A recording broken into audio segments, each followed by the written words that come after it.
Hey guys, welcome to the channel or welcome back to the channel.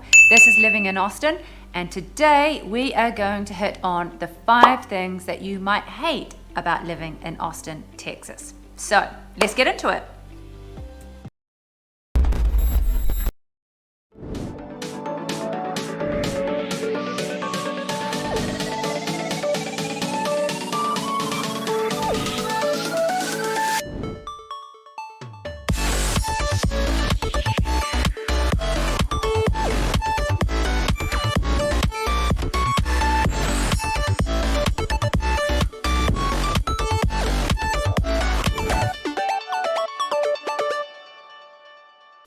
Hey guys, I'm Zoe Wafelbakker with Agape Property Group here in Austin, Texas.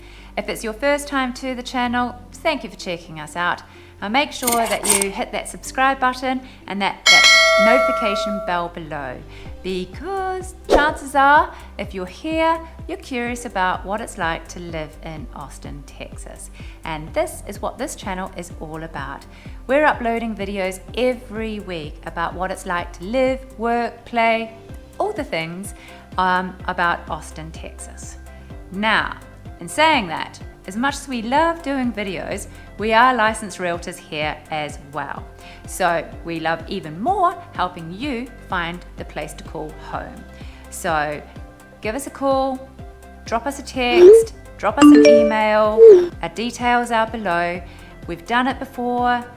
We know the drill. We know how hard it can be, and we've got your back when you're moving here. So guys, normally we are touching on the lighter subjects of living in Austin. So like the heat, humidity, bugs, allergies, that kind of thing. But we thought it was kind of really important to touch on the heavier subject as well. So we pulled this list together. We think it's relevant. A lot of people within the States may well know about this, but some of our international friends may not. So here we go. Cracking on into it, number one. Number one is women's rights. Just on the 1st of September, a bill was passed that abortions are banned for women that are 6 weeks and beyond pregnant.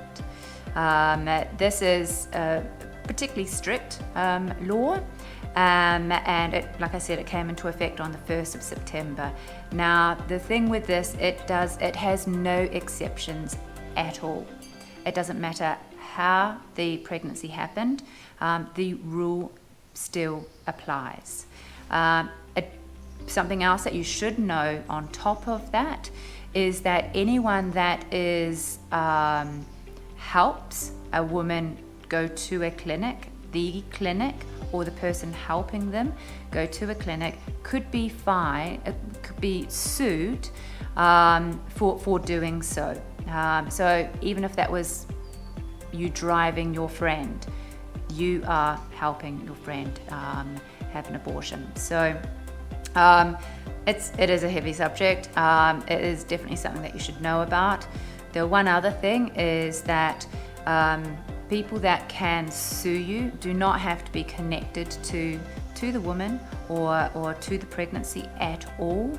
And if they win the court case, if they win suing either the clinic or the person, they can be awarded up to $10,000 if you were the private citizen actually suing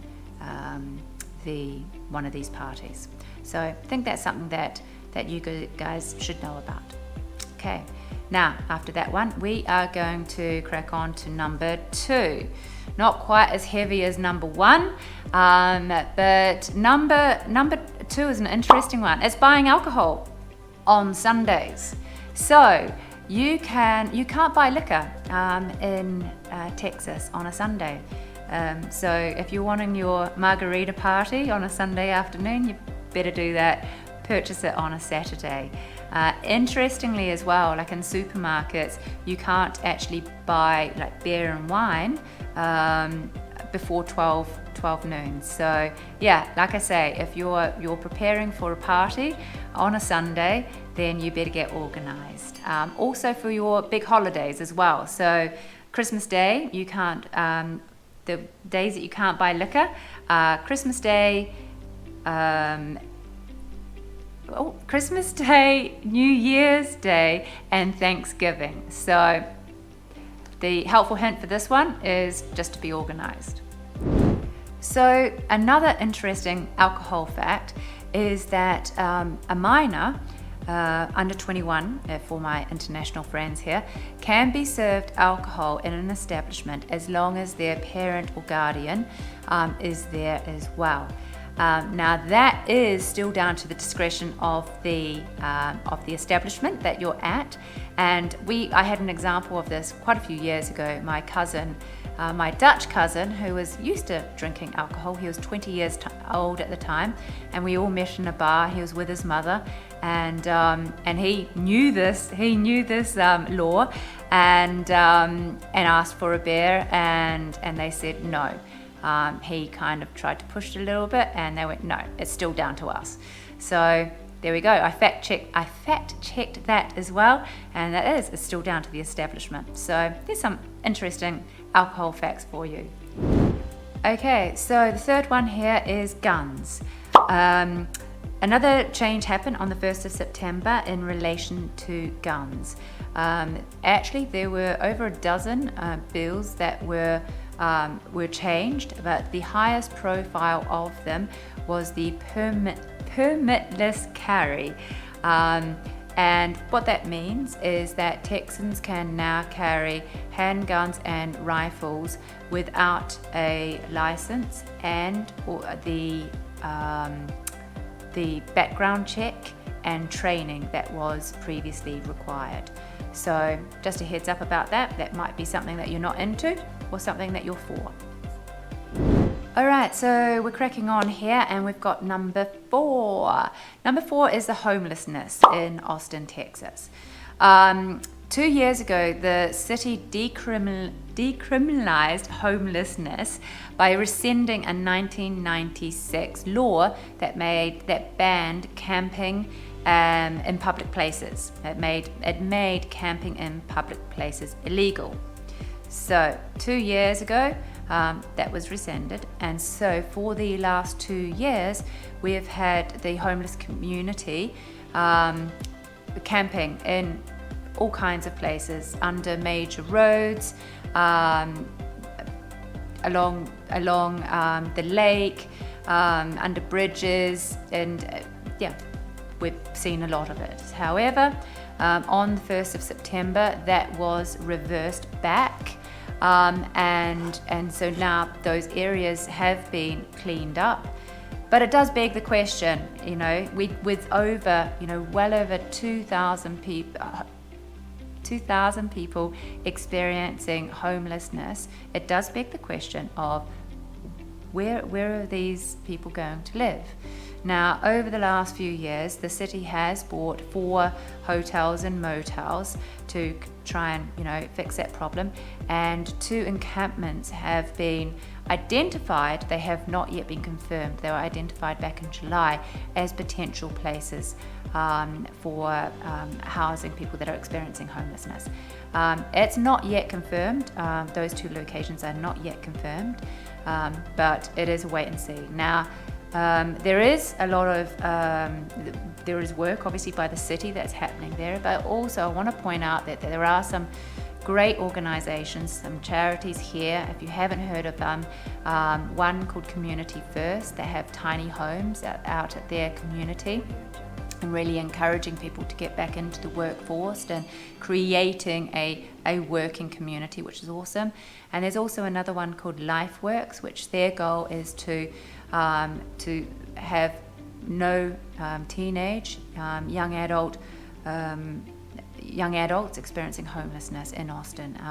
And there are a bunch of others, but there are 2 kind of more higher profile ones, as well as there's also some charities that support the foster community, because a lot of children that go through the foster care system often end up in that situation, in a homeless situation. So there are communities out there. If you are moving here and you don't like what you see, then there are organisations that you can get behind. So on to the next one, number 5. Now number 5. Okay, this is the slightly lighter one, but some people might hate this about Austin, so it's important to say it. This is all about the body. So number 5 is nudity. Did you know that Austin has the only clothes optional beach park in Texas? There you go. So it's called Hippie Hollow. Yeah, it's the only place that you can get naked. With that being said, Austin or Texas is actually, let's call it a topless state. Women can be topless in public places. So that might not be something that you like. And if you go to Barton, Springs, then if you're seeing people sunbathe, then it is highly likely that you are going to see someone that is topless. But in saying that, you could go to Garrison Park, a public park, public swimming pool, and there could be someone there that's topless as well. So it's allowed, something to be aware of. And also, actually, there's a very, very cool festival called Eeyore's Birthday. It's a massive charity event. And if you do go to that, there's a very high likelihood that you are going to see a lot of topless bodies because they get painted and what have you.